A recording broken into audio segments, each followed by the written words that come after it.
Karen Davis had never expected to be in this situation. It was a regular Tuesday afternoon, and she was driving through a quiet suburban neighborhood in her black sedan. She was headed to a meeting about the latest federal workplace reform initiative she was leading, a project focused on bridging gaps in diversity and creating fairer, more inclusive workplaces across the country. As a highly respected leader in her field, Karen's days were often filled with board meetings, speaking engagements, and policy discussions, but today, the usual pace was interrupted. The street was calm, with only a few cars passing by. Karen tapped her fingers lightly against the steering wheel, her mind occupied with the next big presentation she had to prepare. She barely noticed the flashing lights in her rearview mirror at first, assuming they were for someone else. It wasn't until the sirens blared loudly that she realized the police car was behind her. Confused but calm, Karen pulled over to the side of the road. The officer approached her vehicle, a young white man with a stern face. He tapped on the window, and Karen rolled it down, offering a polite smile. "Good afternoon, ma'am. Do you know why I pulled you over today?" Karen's heart sank a little, but she remained composed. She wasn't speeding or doing anything reckless, perhaps a broken taillight or something she hadn't noticed. "I'm not sure, officer," she replied, keeping her tone even. The officer leaned closer, inspecting her vehicle before glancing at her with an expression that was hard to read. "You were speeding in a 25 miles per hour zone. I'll need to issue a ticket." Karen blinked in surprise. She knew she hadn't been speeding. Her car's cruise control had been set for a lower speed, and the road was practically deserted. Still, she didn't argue. She knew that sometimes it was easier to comply than to protest, and the last thing she wanted was a scene. "All right, officer," she said, reaching for her license and registration, her voice calm and polite. The officer took the documents and walked back to his car. Karen sat in the vehicle, feeling a strange unease. She had always been careful to follow the rules, to be exemplary, especially given the role she played in advocating for equality and fairness. But here she was, being treated as just another motorist, caught in the web of something she couldn't control. A few minutes later, the officer returned and handed her a ticket with a brisk, impersonal, "Here you go. You have a court date to resolve this." Karen nodded, accepting the ticket. She thanked him, then drove off, still processing what had just happened. Little did she know, this seemingly insignificant encounter was about to take her down a path that would challenge everything she stood for. A week later, Karen Davis found herself sitting in a small, unremarkable courtroom. The hum of chatter, the clattering of papers, and the low murmur of voices blended into a background noise as she waited for her case to be called. She had always envisioned a courtroom differently, grand, dramatic, perhaps with more of a sense of formality. But this local court, tucked away in a sleepy suburban town, felt much smaller and less imposing than she'd anticipated. She adjusted her blazer, trying to remain composed. Karen had faced far bigger challenges in her career as a leader in workplace reform, but this felt like an oddly personal test. After all, she wasn't just someone with a simple traffic violation. She was a national advocate, deeply committed to fighting for fairness and equality in corporate environments. Yet here she was, just another driver facing a fine. Judge Thomas Parker, an older man with silver hair and a no-nonsense demeanor, sat at the front of the room. His dark robe seemed to swallow him whole as he looked down at the case files in front of him, his face set in a serious expression. Karen had read his bio before stepping into the courtroom. Known for his strict adherence to the law, he had a reputation for being tough on infractions, big or small. The courtroom around her buzzed with the kind of low-key tension that suggested this wasn't a place for leniency. When her name was finally called, Karen stood and walked to the front. As she passed through the rows of seats, she couldn't help but notice the eyes on her, some curious, others skeptical. It wasn't the first time she'd felt like a subject of scrutiny, but the feeling was different here. Her presence, though calm and composed, seemed to stick out in the mundane setting of a traffic court. Judge Parker didn't immediately recognize her. His eyes scanned the documents in front of him, his expression neutral. "Ms. Davis, you're here today for speeding in a 25 miles per hour zone," he began, his voice deep and firm. "How do you plead?" Karen inhaled slowly, her voice steady as she responded. "Your Honor, I respectfully dispute the ticket. I was driving at a safe and reasonable speed, and I believe there may have been a misunderstanding." Judge Parker didn't flinch. He looked at her, taking in her confident demeanor and smooth tone. It wasn't what he expected from someone who had been issued a traffic violation.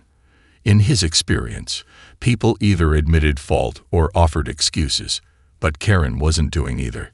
Her calmness seemed almost detached. He raised an eyebrow, his gaze narrowing. "You dispute the ticket, but there are no mitigating circumstances listed here. I'm afraid I'll have to impose the fine." Karen met his gaze without flinching, but something in her posture stiffened. She could sense the judge's dismissive attitude, and though she felt frustration rising, she stayed focused. She wasn't here to beg for sympathy. She was here for fairness. And somehow, she knew that wasn't going to come easily. The room fell into silence as Judge Parker set his gaze on her once more, eyes calculating. He had already decided. The tension in the courtroom was palpable. Karen stood with a quiet dignity, trying to remain composed under the harsh scrutiny of Judge Parker. His initial sternness had softened slightly, but his judgment was clear. The fine was non-negotiable. The more Karen tried to explain, the more he seemed set in his decision. It wasn't about the facts anymore. He had already made up his mind. "Ms. Davis," the judge continued, his voice taking on a sharper edge, "I've heard your argument. But this is a simple case. A traffic violation is a traffic violation. No need to complicate things." Karen's mind raced as she absorbed his words. She had been in countless high-stakes meetings, battling for policy changes, advocating for diversity in workplaces, facing down corporate giants who didn't want to listen. But this felt different. The judge's dismissiveness wasn't about her argument. It was about her, the way she held herself, the way she didn't fall into the patterns he was used to. She wasn't protesting or pleading. She wasn't intimidated. She was just calm. Her thoughts quickly flicked to the countless conversations she'd had with colleagues, leaders, and advocates about unconscious bias, about how systems often acted without fully understanding the individuals they affected. Was this what it felt like for so many people she fought for, dismissed and belittled based on assumptions alone? Was this the same feeling she had fought against when workplace reform efforts met resistance? Karen's breath steadied. She realized that this was no longer about a ticket. It was about something larger. It was about fairness, respect, and recognizing people for who they truly were, not for what others assumed them to be.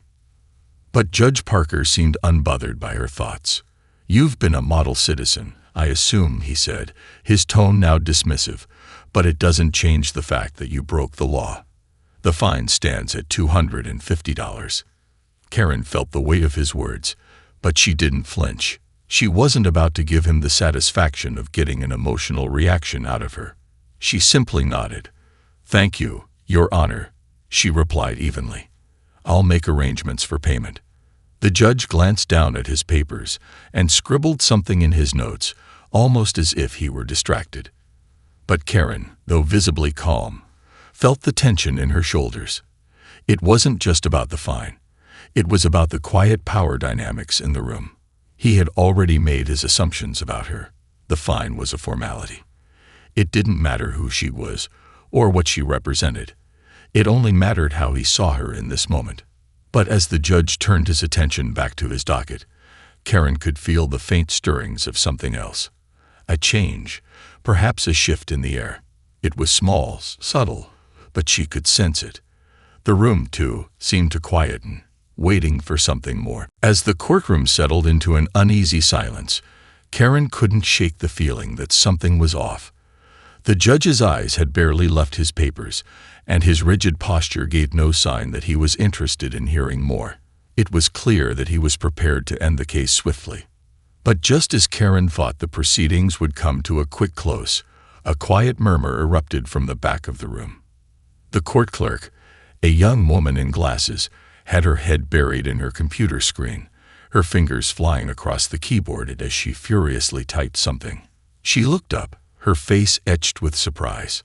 "Excuse me, Your Honor," she called out, her voice slightly trembling. Judge Parker didn't even glance up at first, too absorbed in his paperwork. But the urgency in her voice made him look up sharply. "Yes, what is it?" he responded, his tone abrupt.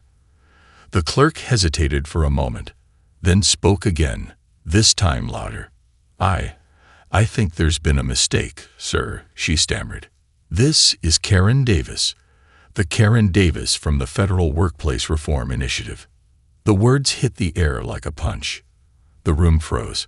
Karen's eyes widened, and the judge's brow furrowed as he processed what he'd just heard.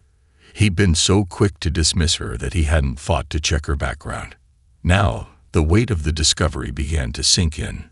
Karen had spent years working with policymakers, advocating for national laws aimed at creating better and more equitable work environments for people across all industries. Her name was well known in federal circles, and her opinions on matters of workplace diversity and justice carried significant weight. Yet, she stood here today as just another motorist in a traffic court, her accomplishments unnoticed by a judge who had been too quick to stereotype her. Judge Parker blinked, then slowly set down his pen, now completely focused on Karen. The courtroom was still, the tension hanging in the air, thick and uncomfortable.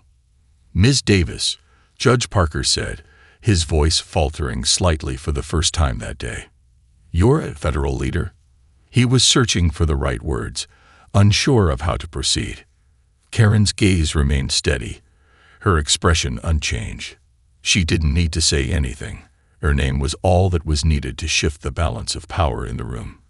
Karen was the one who had written the policies that shaped the way businesses approached fairness and equality in the workplace, the very values Judge Parker claimed to uphold. The clerk nodded, confirming the judge's statement. "Yes, Your Honor. She's one of the leading voices for workplace reform in the country." A wave of discomfort rippled through the room as the judge processed the information. His posture shifted. No longer was he the authoritative figure that had passed judgment without thought. Now, he was facing a woman whose influence and respect reached far beyond this courtroom. The dynamic had changed in a single moment. Karen said nothing. She let the weight of the silence fill the room, allowing the judge to come to terms with his mistake. The quiet hum of realization was enough to settle over the courtroom. The room was still, almost unnervingly quiet, as Judge Parker stared at Karen with a mixture of confusion and apprehension. He had spent decades presiding over cases, confident in his ability to assess people quickly. His reputation was built on his efficiency, his steadfastness in maintaining order. But now, as the reality of the situation sank in, he couldn't help but question himself. How had he missed it? Karen Davis was no ordinary defendant. She wasn't just some motorist who had made a simple mistake. She was a trailblazer in the fight for workplace equality, a woman who had worked tirelessly to ensure that federal policies were fair and inclusive. She had shaped legislation that affected millions of lives. And here he was, about to impose a fine on someone who had the power to change systems, not just enforce them. The realization left him uneasy. He shifted uncomfortably in his seat, his fingers tapping on the desk as he took a moment to absorb the weight of the situation. The courtroom had grown heavier in the space between them. All eyes were on him now, waiting for his response, some curious, others uncertain. The power dynamic had shifted in an instant. Karen, however, remained as poised and composed as she had been from the moment she entered the room. She had already known that her presence would be misunderstood, that assumptions would be made based on her appearance and the context of the situation. What she hadn't expected was for the very person who held her fate in his hands to realize just how wrong those assumptions had been. As the judge glanced back down at his papers, trying to steady himself, Karen waited patiently. She knew that the next words he spoke would matter, not just for the case at hand, but for his own understanding of the broader issues of justice, fairness, and bias. Judge Parker cleared his throat, his voice softer now, lacking the earlier certainty. "Ms. Davis," he began, taking extra care to pronounce her name properly, "I did not realize who you were when I first saw you." He paused, seeming to struggle for the right words. "It seems I made a hasty judgment." Karen nodded slightly but said nothing. She wasn't here to make the judge feel comfortable. She was here to ensure that justice was done. And that meant facing this moment with quiet integrity. The judge's discomfort was palpable, and his admission of error hung in the air. The apology was obvious, though not yet voiced. He was a man used to controlling situations, yet here, in this small courtroom, the power had slipped from his hands. "I should have been more aware of who I was dealing with," he continued, his voice betraying a hint of self-reflection. "Your work is important." He hesitated before finishing. "I've made a mistake, Ms. Davis." It was a humble admission, but it wasn't enough. Karen's eyes, still unwavering, remained fixed on him as the silence lingered. She knew that words alone couldn't undo the damage of the assumptions made about her. Yet, she also knew that this moment could be a catalyst for something bigger, something lasting. The judge paused, his gaze now on her, not as an authority figure, but as someone confronted by the truth. And for the first time since the trial had started, Karen felt a shift, an unexpected opening for dialogue. The real work, she knew, had only just begun. The weight of the silence stretched between Karen and Judge Parker, a quiet tension that felt like it had lingered for far too long. The judge, typically so confident in his role, now seemed small under the weight of his realization. He shuffled the papers on his desk, then cleared his throat again, trying to find the right words. But the truth hung in the air like an unspoken challenge. Karen remained still, her expression neutral, though inside, she could feel the stirrings of something deeper. This wasn't about the fine anymore. It was about something bigger, something systemic. She'd been handed a ticket, yes, but the real issue was how quickly people like her were underestimated, dismissed, or reduced to mere labels based on their appearance or circumstances. How often did people who looked like her, or who didn't fit a certain mold, end up fighting to be seen as equals? After a moment, Judge Parker spoke again, his voice more tentative now. "Ms. Davis." He stopped himself, exhaling slowly. The room had gone so quiet that even the faintest sounds, the rustling of papers, the tapping of the clerk's pen, seemed amplified. "I owe you an apology," he said, finally meeting her gaze. His words weren't polished, weren't rehearsed. They were raw, a reflection of his genuine discomfort with what had just transpired. "I made assumptions about you based on things I shouldn't have." He hesitated again, as though trying to navigate the fine line between admitting fault and appearing weak. "I saw a name, a case, and jumped to conclusions. That was wrong. You don't deserve to be treated like just another driver in this system." The room seemed to collectively hold its breath as the judge spoke. His apology wasn't grand or dramatic, but it felt sincere. It was the kind of rare admission that was almost more powerful than any official statement or policy could ever be. Judge Parker, in that moment, was not the unflappable authority figure he had been just minutes before. He was simply a man confronting his own bias and missteps. Karen's gaze softened, but she didn't smile. She didn't need to. In her world of reform, there was no room for half-hearted gestures. Actions, not words, had always been the true measure of accountability. She had spent her life advocating for justice, not just for the right to be heard, but for the right to be seen fully, for the full spectrum of who someone was to be recognized. "Thank you, Your Honor," she said, her voice quiet but firm. "But this apology, though appreciated, isn't enough.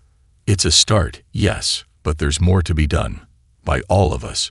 This isn't just about this ticket. It's about how we approach every case, how we treat people with dignity before making assumptions based on their background, their appearance, or their status." The judge nodded slowly, absorbing her words, The apology was, in some ways, just the beginning. It wasn't a simple fix, nor was it an easy path forward. Karen could see that Judge Parker understood now. He wasn't simply apologizing to her for a mistake made in a single case. He was acknowledging something deeper, something that would take time, self-reflection, and perhaps change. The courtroom buzzed softly again as the judge took a deep breath. "I'll be dismissing the fine," he said, his voice more resolute now.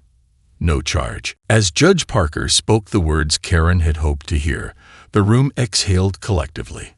A slight shift of papers, a murmur of approval from a few onlookers. It was a small but significant moment. The fine was dismissed. Karen's calm, unwavering stance had led to the right decision, but she knew the battle hadn't been won in the courtroom. What had just transpired wasn't just about avoiding a financial penalty. It was about opening the door to deeper questions of fairness, equality, and personal accountability. The judge nodded toward Karen, signaling that the case was concluded. "Ms. Davis, I apologize again for the oversight. You may go." His tone, now more respectful, carried the weight of genuine reflection. As Karen turned to leave the courtroom, a subtle wave of relief washed over her. But it wasn't just because the fine had been dismissed. It was because, for the first time in a long while, she felt like a system that was often blind to its biases had just been given a glimpse of clarity. As she stepped out into the hallway, Karen noticed the change in the air. The court staff, who had once regarded her with the same indifference they gave every other person facing a ticket, now looked at her with curiosity. Whispers of her name circulated among them, each one weighing the significance of her presence. Karen had always known the power of her platform, but seeing it recognized in such an unexpected setting made the moment all the more profound. Outside, the world had not shifted dramatically, but something had changed in Karen. She realized that, much like her work advocating for reform in corporate America, her encounter with the judge had highlighted something essential. Change often begins with a single uncomfortable conversation.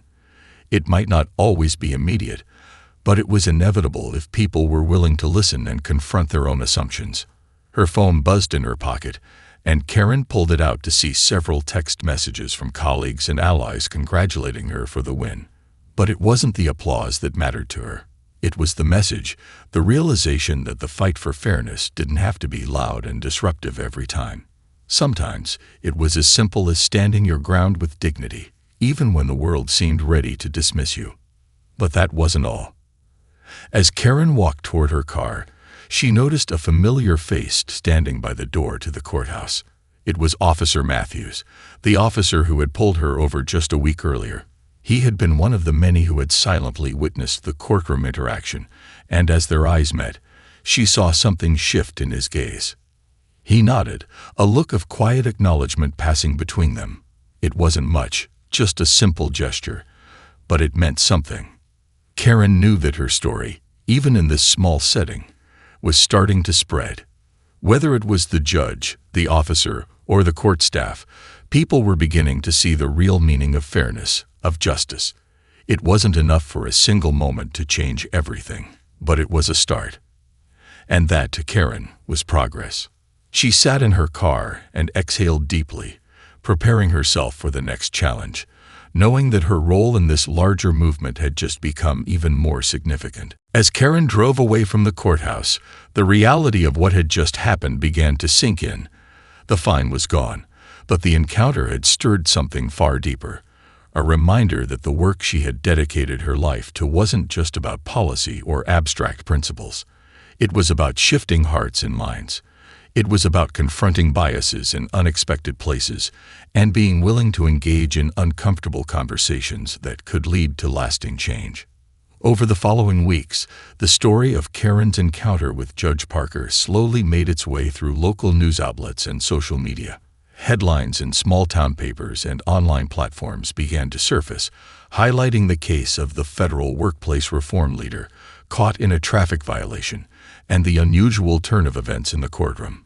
People debated the incident, but what they couldn't ignore was the central theme: how quickly people judge others based on appearances or preconceived notions.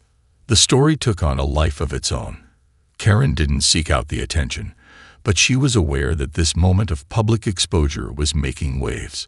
It became a powerful teaching tool in workplaces and classrooms across the country. In her own federal workplace reform initiatives, Karen began to receive feedback from companies and individuals who had been inspired by the story to take a closer look at how they treated people from all walks of life. More businesses began asking for diversity training, not just for their teams but for their leadership, to ensure that assumptions weren't clouding their decision-making. Karen's email inbox flooded with messages of support from colleagues, advocates, and people she didn't even know. Many shared how they had reflected on their own biases, how they had reassessed their approach to diversity and fairness in their own lives. Karen's influence had always been powerful in the world of policy, but now the impact was personal, touching people who had never before considered how bias shaped their interactions. But it wasn't just about the workplace anymore. As Karen traveled for speaking engagements, she saw the ripples of that day unfold in everyday conversations. In cafes, at airports, even in casual meetings with strangers, people began to talk more openly about their own experiences with unfair treatment, some large, some small. Conversations that once seemed impossible were now happening. Even Officer Matthews, the officer who had issued Karen the ticket, reached out to her a month after the incident. He had taken it upon himself to attend a local seminar on unconscious bias, one that Karen's initiative was partially funding. "I've learned a lot," he told her over the phone. "And I realize now that there's more I could have done. You've taught me something I won't forget." For Karen, that was the moment it all came together. Her efforts had never been just about reforming workplaces. They were about creating a world where individuals could see each other clearly, without prejudice, and without judgment. The conversation had started in that small courtroom, but it was far from over. As she looked ahead, Karen knew that real change would always take time, but now, the foundation had been laid. The awareness had begun, and with it, the promise of a more just, more inclusive future for everyone.